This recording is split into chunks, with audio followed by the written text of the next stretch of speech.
The westbound train arrived on time at San Rosario at 8:20 a.m. A man carrying a thick black leather wallet under his arm stepped off the train and quickly walked up the main street of the town. Other passengers also got off at San Rosario, but most of them strolled lazily to the railroad's dining hall or the Silver Dollar Saloon, or they joined small groups of people hanging around near the station. The man with the wallet moved with purpose and confidence. He was short but muscular, with very light, neatly trimmed hair and a smooth, determined face. He wore gold-rimmed glasses that gave him an assertive look. He was dressed in smart, fashionable clothes typical of the eastern states.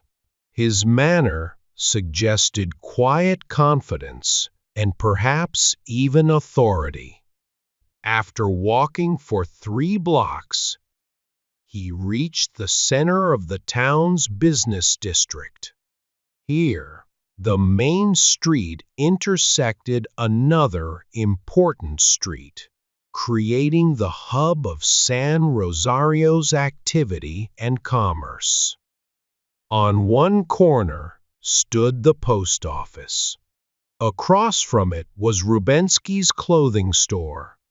The other 2 corners, diagonally opposite each other, were occupied by the town's 2 banks, the First National Bank and the Stockmen's National Bank. Without hesitation, the man walked straight into the First National Bank, maintaining his brisk pace until he reached the cashier's window. The bank officially opened for business at 9 a.m., and the staff was already inside, preparing for the day. The cashier was busy sorting through the mail when he noticed the stranger standing at the window. "The bank doesn't open until 9, the cashier said in a clipped tone. He didn't sound annoyed. He was just used to saying this to early visitors ever since the bank started following city-style hours. "I know that," the man replied, his voice calm but sharp. "Would you kindly take my card?" The cashier took the small, perfectly clean card and read it carefully. JFC Nettlewick, National Bank Examiner. "Oh, please, come inside, Mr. Nettlewick," the cashier stammered. "I didn't realize who you were. This is your first visit, I assume. Please, step right in." Mr. Nettlewick entered the restricted area of the bank, where the cashier, a composed and methodical middle-aged man named Mr. Edlinger, formally introduced him to each employee. "I was expecting Sam Turner to come around again soon," said Mr. Edlinger. "He's been the one examining our bank for the past 4 years. But I'm sure you'll find everything in order, even with the current challenges in business. We don't have a huge amount of money on hand right now, but we're solid enough to handle tough times. Mr. Turner and I have been instructed by the comptroller to switch districts," said the examiner in a clear and formal voice. "He is now covering my former area in southern Illinois and Indiana. I'll begin with the cash, please." Perry Dorsey, the teller, was already laying out the cash on the counter for inspection. He was confident that everything was correct to the last cent, but he still felt nervous and flustered. Everyone in the bank felt the same way. There was something cold, efficient, and impersonal about the examiner that made them uneasy. His very presence felt like an accusation. He seemed like the kind of man who would never make a mistake or let one go unnoticed. Mr. Nettlewick began with the currency, counting it swiftly, almost like a magician. As he handled the bundles of bills, he used the sponge cup to quickly count each bill, his pale fingers moving as skillfully as a pianist playing a complex tune. Next, he dumped the gold coins onto the counter with a loud clatter. The coins spun and jingled as they slid across the marble surface, handled expertly by his nimble hands. When he reached the smaller coins, halves, quarters, nickels, and dimes, they practically filled the air as he counted them. He even had the silver sacks in the vault weighed to ensure accuracy. Mr. Nettlewick questioned Dorsey about the previous day's transactions, things like checks and charge slips. Though he was polite, there was a weightiness to his cold manner that left Dorsey flustered and stumbling over his words, his cheeks bright pink. This examiner was nothing like Sam Turner. Sam had a much more casual approach. He'd walk into the bank with a loud greeting, hand out cigars, and share jokes he'd heard on his travels. His usual greeting to Dorsey was, "Hey, Perry, still here and not run off with the cash." "I see." Sam's way of checking the cash was equally laid back. He'd briefly glance at the bundles of bills, kick a few silver sacks in the vault, and call it done. He wouldn't bother with small coins like halves and quarters. "I don't deal with pocket change," he'd say. "I'm not in the farming business." But then Sam was a Texan, a close friend of the bank's president, and had known Dorsey since he was a child. As Mr. Nettlewick continued counting, Major Thomas B. Kingman, known to everyone as Major Tom, the president of the First National Bank, arrived. He pulled up to the side door in his old buggy, drawn by a dun-colored horse, and came inside.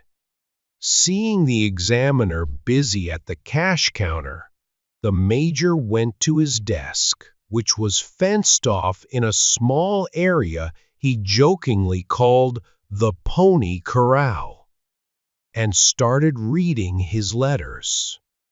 Earlier that morning, something had happened that even Mr. Nettlewick, with his sharp eyes, didn't notice. When he began checking the cash, Mr. Edlinger, the cashier, gave a meaningful wink to Roy Wilson, the young bank messenger, and nodded toward the door. Roy understood, grabbed his hat and collector's book, and walked casually outside. Once he was out, he hurried straight to the Stockmen's National Bank, which was just getting ready to open. There were no customers yet. "Hey, you guys," Roy called out, speaking with the confidence of someone who knew everyone there. "You'd better get moving. There's a new bank examiner over at the First, and he's tough. He's counting nickels on Perry, and the whole staff's on edge. Mr. Edlinger told me to warn you." Mr. Buckley, the president of the Stockmen's National, overheard Roy from his office at the back. He was a stout, older man who looked like a farmer dressed in his Sunday best. "Has Major Kingman come into the bank yet?" Mr. Buckley asked Roy. "Yes, sir. He was just arriving as I left," Roy replied. "Good. I want you to take a note to him. Make sure he gets it directly in his hands as soon as you get back." Mr. Buckley sat down and began writing the note. Roy came back and gave Major Kingman an envelope with a note inside. The Major opened it, read the message, folded it carefully, and placed it in his vest pocket.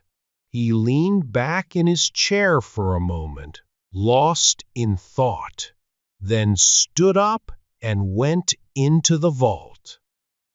A moment later, he returned with an old, bulky leather case. On the back, it had the words "Bills Discounted" stamped in gold letters. This case contained the bank's loan documents and their attached securities. The Major roughly dumped the contents onto his desk and began sorting through them. By this time, Mr. Nettlewick had finished counting the cash. His pencil moved quickly across the sheet of paper as he wrote down the figures. He opened his black wallet, which also served as a notebook, jotted down some numbers, and then turned sharply toward Dorsey, fixing him with a cold stare through his glasses. The look seemed to say, "You're lucky this time, but watch yourself." "All the cash is correct," Nettlewick announced briskly. He immediately turned to the individual bookkeeper. For a few minutes, the sound of flipping ledger pages and shuffling balance sheets filled the air. "How often do you balance your passbooks?" Nettlewick asked suddenly. Once a month," the bookkeeper stammered, wondering if he'd done something wrong. "Good," said the examiner. He moved on to the general bookkeeper, who had statements from foreign banks and reconciliation documents ready. Everything checked out fine. Next, Nettlewick inspected the certificate of deposit book, flipping through it at lightning speed. "All good," he said. He asked for the overdraft list next. "Thank you. Now the unsigned banknotes," he said, quickly scanning through them. "All fine." Finally, it was the cashier, Mr. Edlinger's turn. Usually calm, Edlinger rubbed his nose nervously and polished his glasses, while Nettlewick fired off questions about the bank's circulation, undivided profits, real estate holdings, and stock ownership. As Nettlewick worked, a tall, rugged man approached him. He was about 60 years old, with a rough, graying beard, thick gray hair, and piercing blue eyes that locked firmly onto the examiner's. Major Kingman, our president." This is Mr. Nettlewick," said Edlinger nervously. The two men shook hands. They couldn't have been more different. Nettlewick was polished, precise, and formal, shaped by a world of rules and structure. Major Tom Kingman, on the other hand, was free-spirited and unrefined, shaped by a life of adventure. He had been a mule driver, cowboy, ranger, soldier, sheriff, prospector, and cattleman. Now, as president of the bank, he was the same man his old friends from the prairies and trails remembered. He had earned his wealth during a boom in the cattle market and used it to establish the First National Bank of San Rosario. Despite his big heart and generous nature, the bank thrived under his leadership because Major Tom understood people as well as he understood cattle. "Now," said Nettlewick briskly, glancing at his watch, "the last thing we need to check is the loans. Let's review them now." He had gone through the First National Bank faster than usual, but with the same thoroughness. The bank's smooth operations had helped speed up the process. There was only one other bank in town, and Nettlewick received $25 for each bank he inspected. If he could review the loans here quickly, he could finish at the other bank and catch the 11:45 train, the only other train that day heading his way. If not, he'd have to stay in this dull western town until Monday. That thought made him eager to finish. "Come with me, sir," said Major Kingman in his deep voice, a mix of southern drawl and western twang. "We'll go over them together. Nobody here knows those notes better than I do. Some of them are a bit shaky, and some are like unbranded calves, but most of them will settle up just fine in the end." The two sat down at the major's desk. Nettlewick went through the loans at incredible speed, adding up the totals. They matched the numbers in the daily balance records. He then examined the larger loans, carefully asking about the endorsers and the securities backing them. His sharp mind worked quickly, like a bloodhound sniffing out a trail. After finishing, he separated a few notes from the rest, arranged them neatly on the desk, and began to speak in a dry, formal tone.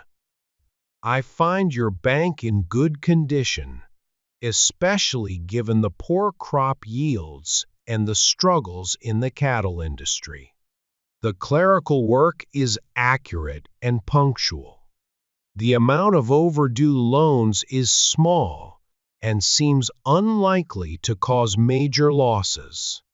I recommend calling in your large loans and only offering short-term loans, 60 or 90 days, until business improves."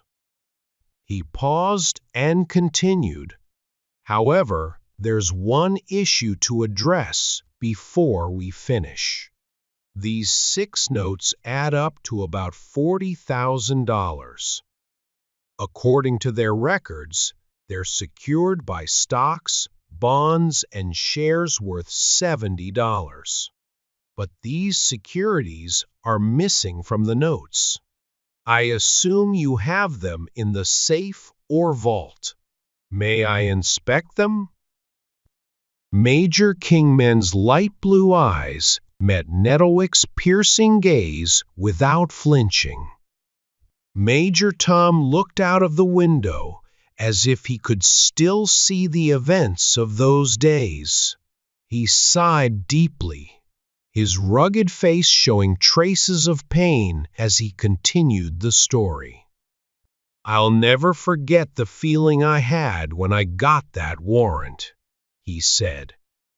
the man who had shared my worst and best moments, who had saved my life more than once, who had been like family to me. I was supposed to arrest him, but I did my duty.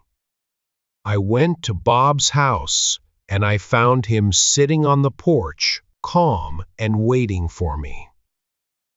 "Tom," he said, "I knew you'd come. I'm ready." I didn't say a word.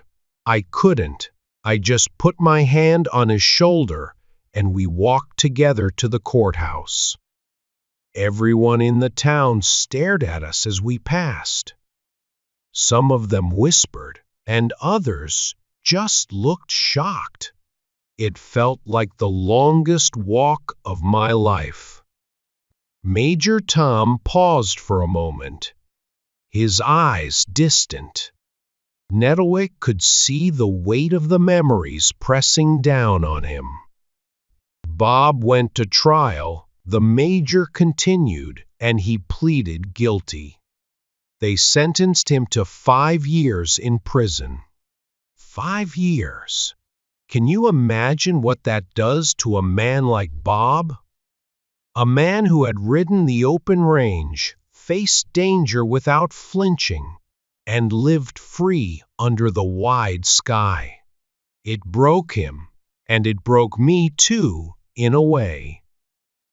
Nettlewick remained silent, letting the major take his time.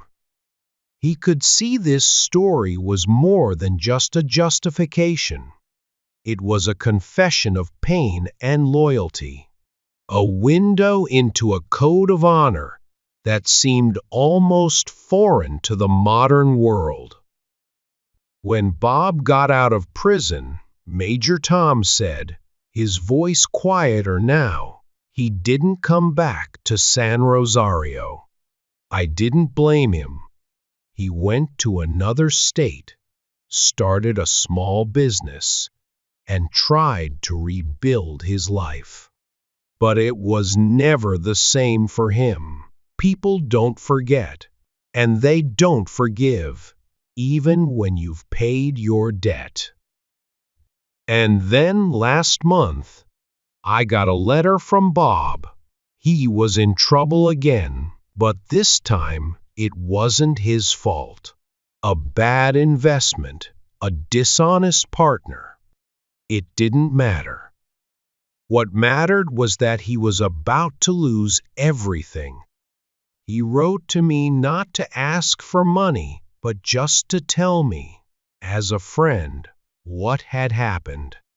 He didn't want to burden me, but I could feel the desperation in his words. So I took the securities, the major said firmly. I knew it was against the law. I knew what the consequences would be, but what else could I do? 40 years of friendship, of loyalty, of watching each other's backs. I couldn't turn my back on him now. I sent the money to Bob, and I'll take the blame for it. Do what you have to do, Mr. Nettlewick. I'm ready to face the consequences. The major leaned back in his chair, his piercing blue eyes steady as they met the examiners. Nettlewick sat still, his mind racing. He was used to uncovering crimes, but this was something different. It wasn't greed or carelessness that had led to the missing securities. It was something older, deeper, a bond of loyalty that had withstood the tests of time and trials. I see, Nettlewick said finally, his voice more subdued than usual. Major Kingman, you've placed me in a difficult position. The law is clear, but I understand now why you did what you did. The two men sat in silence for a moment. the weight of the story filling the room. Outside, the sound of horses and wagons drifted in through the open window, a reminder of the town going on with its business. Unaware of the drama unfolding within the bank's walls. I did it, and then I said to Bob, pointing, "There's my house, and here's my office, and up there is Maine, and out there is California, and over there is Florida, and that's your area until the court meets. You're in my care, and I take responsibility. Be here when you're needed." "Thanks, Tom," he said, sounding a little careless. "I was kind of hoping you wouldn't lock me up. Court starts next Monday, so if you don't mind, I'll just hang around the office until then. I have one favor to ask, if it's not too much.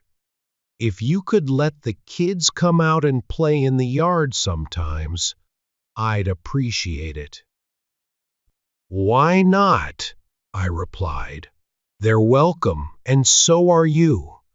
And come to my house whenever you want. You see, Mr. Nettlewick, you can't make a friend of a thief, but you can't just turn a friend into a thief either, all at once." The examiner didn't respond. At that moment, the sharp whistle of a train pulling into the depot was heard. It was the train on the small, narrow-gauge railway that came into San Rosario from the south. The major listened for a moment, then glanced at his watch. The train was right on time, 10:35. The major continued. So Bob spent his time around the office, reading the papers and smoking. I had another deputy take over his usual duties, and after a while, the excitement about the case died down. One day, when we were alone in the office, Bob came over to where I was sitting. He looked serious and down, just like when he used to look after staying up all night watching for Indians or riding herd. "Tom," he said, "this is harder than fighting off Indians, harder than lying in the desert 40 miles from water. But I'm going to stick with it till the end. You know that's how I am. But if you could just give me some sign, if you could say, 'Bob, I understand,' it would make it a lot easier."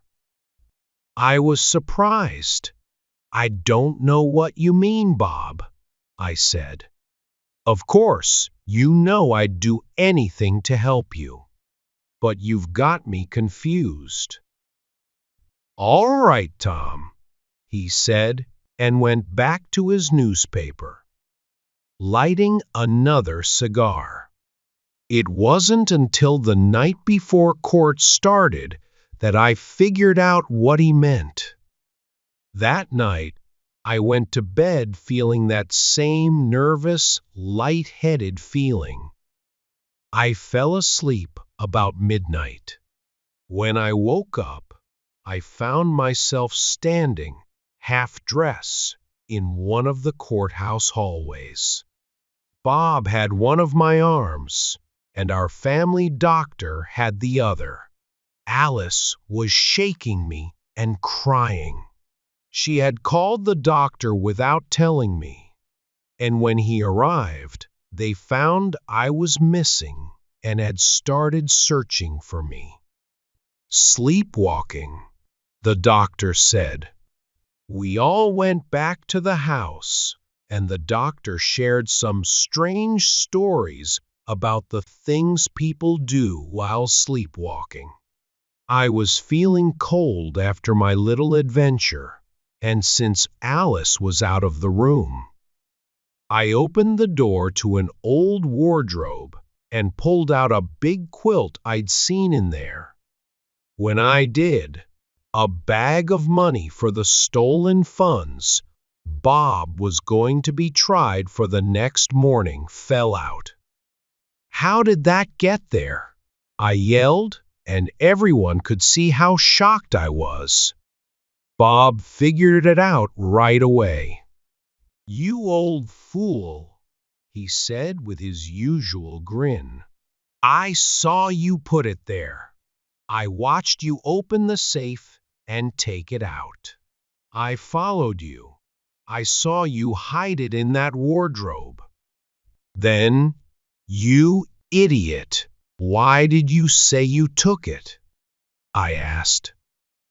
"Because Bob said simply, 'I didn't know you were asleep.'" I saw him glance toward the door where Jack and Zilla were, and I finally understood what being a true friend meant to Bob. Major Tom paused and looked out the window. He noticed someone inside the Stockmen's National Bank pulling down a yellow shade over its large glass window.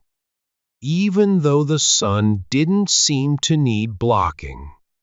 Nettlewick straightened in his chair. He had been listening quietly, but didn't seem very interested in the Major's story. It felt irrelevant to the situation, and he couldn't see how it would change anything. He thought the people from the West had too much sentimental feeling. They weren't businesslike. They needed protection from their emotions. He assumed the Major had finished, and whatever he had said didn't really matter. "May I ask," the examiner said, "if you have anything else to say that directly relates to the question of the missing securities?" "Missing securities, sir?" Major Tom suddenly turned around in his chair, his blue eyes flashing at the examiner. "What do you mean by that?" He pulled a bundle of papers from his coat pocket, held together by a rubber band, and tossed them into Nettlewick's hands. He stood up. "You'll find those securities there, every stock, bond, and share of them. I took them from the notes while you were counting the cash. You can check them for yourself." The Major led the way back into the bank's main room. The examiner, shocked and confused, followed. He felt as though he had been tricked, played for a fool, caught up in something that wasn't exactly a trick, but still left him feeling used. It seemed like his official position had been taken lightly, but there was nothing to hold on to. Writing an official report on the situation would be absurd. Somehow, he felt he would never fully understand what had just happened. Nettlewick examined the papers, confirming that they matched the notes. He gathered his things, put the securities in his wallet, and stood to leave. "I'll say this," he protested, glaring at Major Tom through his glasses. "Your statements, your misleading statements, which you haven't explained, don't seem appropriate either as business or humor. I don't understand your motives or actions." Major Tom looked down at him calmly, with a hint of kindness. "Son," he said, "there are plenty of things out in the chaparral, on the prairies, and in the canyons that you won't understand. But I want to thank you for listening to an old man tell his long-winded story. We Texans love to talk about our adventures and our old friends. The folks back home have learned to run when we start with once upon a time, so we have to share our stories with strangers instead. The major smiled, but the examiner only nodded coldly, then left the bank. He walked quickly across the street and entered the Stockmen's National Bank. Major Tom sat back at his desk and pulled out a note from his pocket, the one Roy had given him. He had read it quickly earlier, but now, with a small smile, he read it again. The note said, "Dear Tom, I hear one of Uncle Sam's greyhounds is coming your way, and that means we'll catch him in a couple of hours. Now I need you to do something for me. We have just $2,200 in the bank, but the law says we need $20,000. I let Ross and Fisher borrow $18,000 yesterday to buy that Gibson cattle herd. They'll make $40,000 from it in less than a month, but it won't make our cash look any better to that examiner. I can't show him those notes because they're just plain papers with no security. But you know Pink Ross and Jim Fisher are good men, and they'll do the right thing." You remember Jim Fisher? He was the one who shot that faro dealer in El Paso. I've wired Sam Bradshaw's bank to send us $20,000. And it should get in on the narrow gauge at 10:35. You can't let the examiner in to count $2,200 and close the doors. Tom, hold him, even if you have to tie him up and sit on his head. Watch the window after the narrow gauge arrives, and when the cash is inside, we'll pull down the shade as a signal. Don't let him go until then. I'm counting on you, Tom. Your old friend, Bob Buckley, President, Stockmen's National Bank. The major started tearing the note into small pieces and tossing them into his wastebasket. He chuckled to himself. "That reckless old cowpuncher," he muttered, pleased. "This pays him back some for what he did for me 20 years ago in the sheriff's office."